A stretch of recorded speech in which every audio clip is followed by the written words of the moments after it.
पनवेलमध्ये तहसील कार्यालयातील महसूल सहाय्यक किरण गोरे यांनी शेती संदर्भातील कामासाठी 1,30,000ची मागणी केली होती।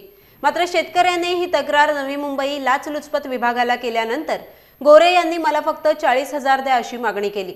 त्यानुसार लाचलुचपत विभागाने पैसे देताना गोरे यांना रंगेहात पकडले। भोगवटदार वर्ग 2 ची जमीन भोगवटदार वर्ग 1 मध्ये करण्यासाठी ही लाच मागण्यात आली होती। तक्रारदार जयदास कमलाकर गायकर राहणार गिरवले यांच्या तक्रारीनंतर नवी मुंबई लाचलुचपत विभागाने पनवेल तहसील कार्यालयातील महसूल सहाय्यक किरण गोरे याला अटक केली आहे।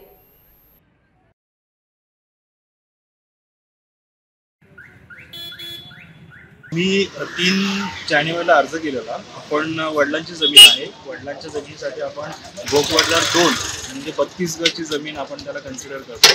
32 गजची जमीन एक भोगवटा 2चा आपल्याला एक वर्ग करायचा होता। त्यासाठी मी 3 जानेवारीला अर्ज केला होता। अर्ज करून जवळजवळ 2.5 महिने झाले, पण अद्याप त्याचा रिझल्ट आला नव्हता।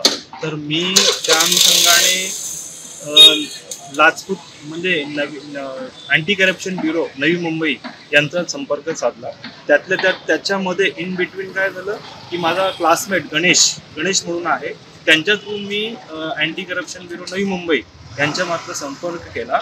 साधारणतः मी 4 मार्च 2024ला मी तिथे मी नोंद केली याची जे मी आता जे पण काय केले त्याची नवी मुंबई अँटी करप्शन ब्युरोमध्ये।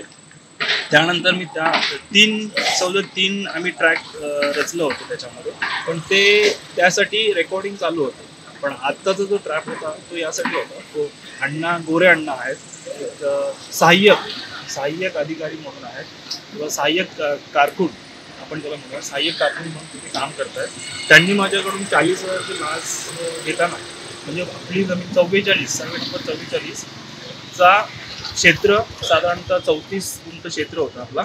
तर त्याचं मला एकरीप्रमाणे या हिशोबाने त्यांनी 40,000 रुपये मागणी केली। ठीक आहे, ती मागणी करता आम्ही केलेल्या प्लॅनिंगनुसार किंवा योजनेनुसार ती आम्ही anti corruption bureau mister Sanjay Patil साहेब यांच्याशी कॉन्टॅक्ट केला, संपर्क साधला। त्यानंतर मग हा सापळा 1-1.5 तासापूर्वी रचला गेला। त्यानंतर जसं त्यांनी डिमांड केलं 40,000, मी त्याच्या पूर्तता म्हणून 1 तास त्यांच्याकडे वेळ मागितला।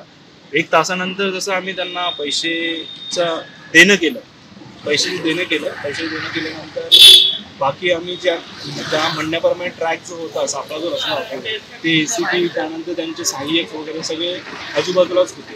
त्यानंतर जसे पैसे दिले त्याप्रमाणे लगेच त्यांना पकडण्यात आलं।